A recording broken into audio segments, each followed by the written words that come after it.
बचत वाली बहू। बचत करना और पैसों को बुरे वक्त के लिए जमा रखना बहुत अच्छी बात है, लेकिन इसे किस हद तक करना है, ये सोचने वाली बात है। शिल्पी पड़ोसी शिखा के घर पर है। आय हाय, कितना ठंडा ड्राइंग रूम है तुम लोगों का। मैं तो यहीं दरी बिछाकर लेट रही हूँ। बच्चे स्कूल से आ जाए फिर ही जाऊंगी अपने घर। हाँ हाँ शिल्पी, क्यों नहीं, आराम करो। सब ठीक तो है ना? तुम लोगों के घर का एसी नहीं चल रहा है क्या? अरे नहीं चल रहा है, बस घर में अकेले मन नहीं लगता। बच्चे नहीं है ना, और ये तो गए हैं ऑफिस। खैर, ये शिल्पी का काम था, जहां से जितना बच जाए बचा लेती महीने के अंतिम दिन। वाह, इस बार की गर्मी में 2000 रुपए कम आए हैं। तभी बेटा आता है। माँ मेरे पेट में दर्द हो रहा है। ये पीठ पे देखो ना, छोटे छोटे दाने भी हो गए। अरे, इसे लेकर तुरंत डॉक्टर के पास चलो। ये क्या हो रहा है? घमोरी क्यों हो रही है? और पेट में दर्द भी तो सही बात नहीं है। वो लोग डॉक्टर के पास जाते हैं, जहाँ डॉक्टर बच्चे को देखता है और दवा लिख कर देता है। देखिए, इसे गर्मी से बचाइए। आप लोग तो अच्छे पैसे वाले लगते हैं। घर में ऐसी नहीं है क्या? बच्चे को गर्मी से एलर्जी है। खैर, निकालिए 5000 रुपये और ये दवाई लीजिए। घर आकर शिल्पी को 5000 रुपये खर्च हो जाने की टेंशन हो जाती है। वो सोचने लगती है कि जो पैसे डॉक्टर के क्लिनिक में लग गए, उससे कैसे वापस रिकवर किया जाए। फाइनली, चलो जरा बाजार में जाकर कुछ सब्जियां खरीद कर आती हूँ, राशन भी खत्म हो रहा है। भैया, ये चावल कैसे किलो है? मैडम, ये 40 रुपए, ये 50 और ये 70 वाला। अरे बहुत महंगे से हैं, कोई सस्ता सा दिखाओ ना। अरे बस यही है जो है। तभी शिल्पी की नजर पास के बोरे में जाती है, जहाँ कुछ चावल पड़े होते हैं। और ये वाला चावल, ये चावल कैसे दे रहे हो? अरे ये तो 10 रुपए किलो है। पास के गांव के लोग ले जाते हैं, साफ करके जानवरों को खिलाते हैं। ये कीड़े लगे हैं ना, ऊपर से गीले भी हैं और छोटे टुकड़े भी हैं। अरे ठीक है, कोई बात नहीं, पैक कर दो 5 किलो। दुकानदार करता भी क्या, लाख समझाने पर भी जब शिल्पी नहीं मानी तो उसने वही चावल पैक कर दिया। ओहो, चावल तो सच्ची बहुत खराब है, लेकिन कोई बात नहीं, मैं इनको ठीक कर देती हूँ। शाम को पति घर आता है। अरे ये कैसे चावल है यार, गले के नीचे ही नहीं उतर रहा है, और पता नहीं क्यों खट्टे भी लग रहे हैं। वो ना चावल थोड़े सस्ते वाले हैं, वैसे सबने खाया, किसी ने कुछ नहीं कहा। आपको ही पता नहीं सब क्यों खराब लगता है। पति कुछ नहीं कहता, वो भी खा पीकर सो जाता है। लेकिन अचानक, हे भगवान, पेट में दर्द हो रहा है। शिल्पी, क्या हो रहा है? मुझे डॉक्टर के पास जाना होगा। पति फिर उसी डॉक्टर के पास जा पहुंचता है। लगता है आप लोगों ने एसी चलाना शुरू नहीं किया। खैर, आइए टेस्ट करते हैं। फिलहाल तो 10,000 देकर आप भर्ती हो जाइए।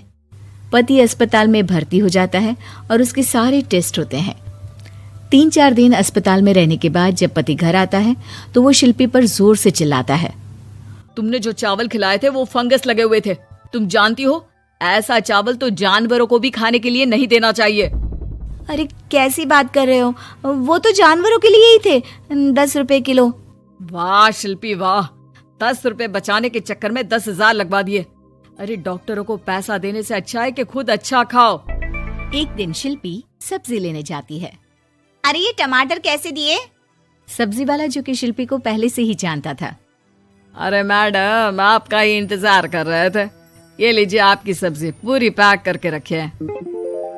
ये लीजिए आपकी सब्जी का थैला। अरे वाह, कितना दे दूं? अरे देख लीजिए, जो मन करे दे दीजिए। आप नहीं लेती तो मैं उस गाय भैंस को ही दे देता। शिल्पी पर्स से 20 रुपए निकाल कर दे देती है। खुशी खुशी घर आती है और फ्रिज में सारी सब्जियां रख देती है। पति रात को पानी लेने के लिए फ्रिज खोलता है। ओह छी, कितनी गंदी बदबू आ रही है। देखो तो कहाँ से आ रही है। वो जैसे ही सब्जियों का पैनल खोलता है और सब्जियां बाहर निकालता है। शिल्पी, ये कैसी सब्जी है? खराब हो रही है, लगता है काफी दिनों से पड़ी है। फेंको इसे। ओ भगवान, ये कैसे खराब हो सकती है? मैं तो आज ही लेकर आई हूँ। जरूर तुमने पैसे बचाने के लिए सस्ते दामों में खरीदी होगी, है ना? आपको कैसे पता? अरे अच्छे से जानता हूँ तुम्हें। आज के बाद घर के खाने पीने का सामान तुम नहीं लाओगी। अब क्या था, बेचारी शिल्पी को समझ में ही नहीं आता कि वो कहाँ से कैसे पैसे बचाएगी। फिर एक दिन, शिल्पी, वो मेरे ऑफिस के कलीग है ना, उसके घर पार्टी है, हम लोगों को भी बुलाया है, साथ चलेंगे। लेकिन मेरे पास तो कोई साड़ी है ही नहीं। अरे तो जाकर ले आओ ना, बाजार कौन सा दूर है। शिल्पी बाजार जाकर साड़ी ले आती है, लेकिन साड़ी होती है बहुत सस्ती। इतनी सस्ती कि शिल्पी जब उसे पहनकर तैयार होती है और पति के सामने आती है। अरे यार, तैयार क्यों नहीं हो रही हो? जानती हो ना समय पर पहुंचना है। जल्दी जाओ, चेंज करके आओ।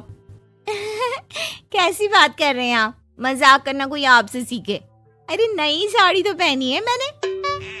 खैर, दोनों पार्टी में जाते हैं, जहाँ एक काम वाली शिल्पी के पास आती है। मैडम, ये जो हाथ में झूठा ग्लास है ना, दे दो, बर्तन धोने के लिए ले जा रही हूँ। अरे शिल्पी, आपकी और इस काम वाली की साड़ी तो बिल्कुल एक जैसी है। नहीं, मेरी साड़ी का कपड़ा थोड़ा ज्यादा अच्छा है। ये वाली भी मिल रही थी लेकिन मैंने ली ही नहीं।